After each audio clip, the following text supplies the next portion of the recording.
Bonjour à tous, je vous invite à écouter l'extrait de l'épisode que je vais publier dimanche. C'est un petit aperçu de la discussion que j'ai menée avec mon invité qui est, je ne vous le cache pas, absolument passionnante. Bonne écoute et à dimanche pour entendre l'intégralité de l'épisode.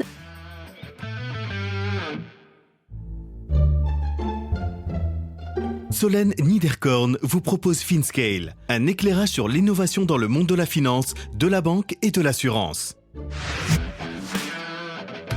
Le gérant qui mise à fond sur la crypto. Quentin Werlé, directeur autorisé chez Six Monks. Quand on est expert ou spécialiste ou qu'on a l'expérience requise pour gérer une classe d'actifs, on ne l'a pas nécessairement pour une autre. Donc, comme c'est une nouvelle classe d'actifs, il faut acquérir cette connaissance. Ça, c'est la première difficulté. Et pour revenir sur la question initiale, sur la difficulté par rapport à une autre classe d'actifs crypto, tu as mis le doigt dessus, c'est finalement la conservation des actifs. Comment on va s'assurer dans un monde sécurisé, avec un environnement de contrôle, que ces tokens soient détenus de manière correcte et acceptable. Investir dans un projet crypto à titre privé, c'est déjà compliqué, mais quand on fait ça de manière professionnelle au travers d'un fonds d'investissement, c'est une autre paire de manches. Je vous passe la due deal et l'identification des fondateurs du projet. L'un des points qui représente clairement un risque énorme, c'est le volet opérationnel de ce type d'investissement. J'attendais depuis un petit temps cet épisode avec Quentin pour comprendre et partager avec vous la mise en place d'un AIFM crypto et pourquoi c'est essentiel pour les gérants qui investissent dans le Web3. C'était la pièce manquante de bon nombre de mes épisodes de 2023. Nous parlons donc de l'importance du choix des partenaires, du setup et de la stratégie super ambitieuse de 6M pour les prochaines années. Bonne écoute à tous!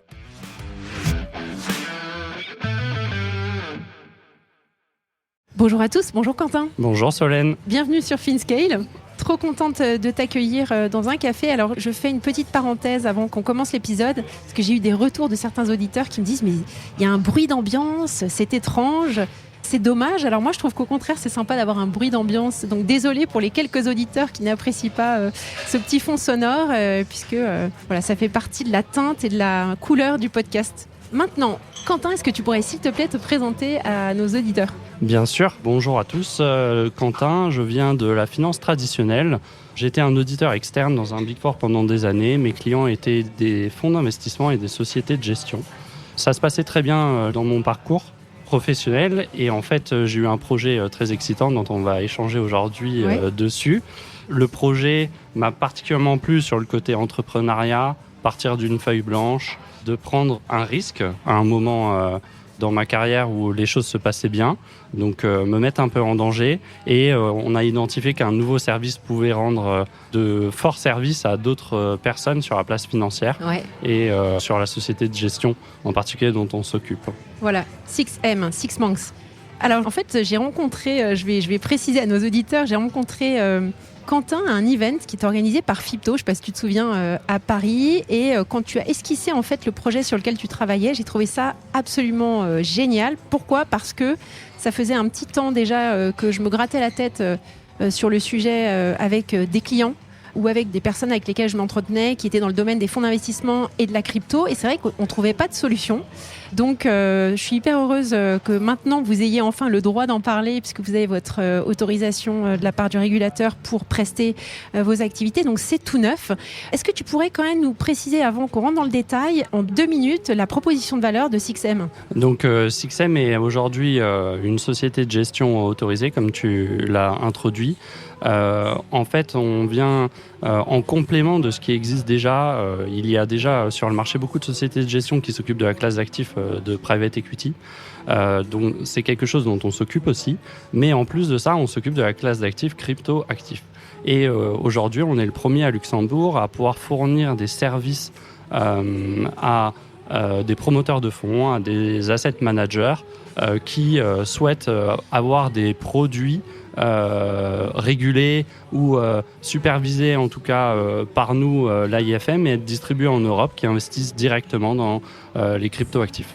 Alors, tu précises l'Europe, je préfère le repréciser puisque l'audience est quand même beaucoup basée en France. La place financière luxembourgeoise, elle a comme avantage de servir une clientèle internationale qui a intérêt à servir des clients un petit peu partout en Europe. Donc c'est vrai qu'il y a beaucoup de fonds américains, de fonds asiatiques qui s'établissent en Europe au travers de la place financière luxembourgeoise pour pouvoir ensuite déployer leurs fonds et distribuer ces fonds-là un petit peu partout en Europe, parce qu'il y a cette expertise qui s'est développée au fil des années, cross-border, qui n'existe pas dans beaucoup d'autres pays européens, parce que c'est une place financière qui est tournée à l'international depuis le départ. Et donc, c'est logique en fait que 6M ait décidé de s'établir pour l'Europe au Luxembourg. Oui, effectivement. En fait, la place luxembourgeoise a une place à part dans la place des fonds d'investissement. Elle est première en Europe et elle a une vraie expertise cross-border. Et d'ailleurs, la licence qu'on a nous permettrait aussi de gérer un fonds, par exemple, français, allemand, espagnol, depuis le Luxembourg. C'est pas seulement un passeport pour les fonds d'investissement, mais c'est un passeport pour les produits et les fonds d'investissement qu'on gère. Alors, dans la dénomination société de gestion, il y a plein de subtilités. Il y a la ManCo, on va rester concentré sur l'AIFM, oui. Donc, qui dépend d'une directive européenne, bientôt une nouvelle directive qui va sortir, AIFM D2. Et dans ce concept d'AIFM, Alternative Investment Fund Manager, nous avons le concept d'AIFM de tiers. Vous êtes un AIFM de tiers. J'aimerais que tu reviennes sur cette spécificité-là et que tu nous expliques qui utilise ces AIFM de tiers, à quoi ça sert et en fait, dans la constellation de la constitution d'un fonds, qui fait quoi quand ? Oui, alors c'est un bon point et peut-être juste pour le bénéfice des auditeurs français, l'AIFM est un GFIA, donc gestionnaire de fonds d'investissement alternatifs, si on utilise la dénomination française, mais la plupart des personnes du secteur utilisent cette dénomination AIFM. Donc aujourd'hui, on utilisera sûrement les deux. En fait, pour peut-être être explicite, un fonds d'investissement, son objectif, c'est de collecter de l'argent et de déployer cet argent auprès de différentes cibles. Vous venez d'entendre un extrait de l'épisode que je vais publier dans quelques jours. Alors ne restez pas trop loin de votre plateforme de podcast pour pouvoir profiter de tout l'enregistrement.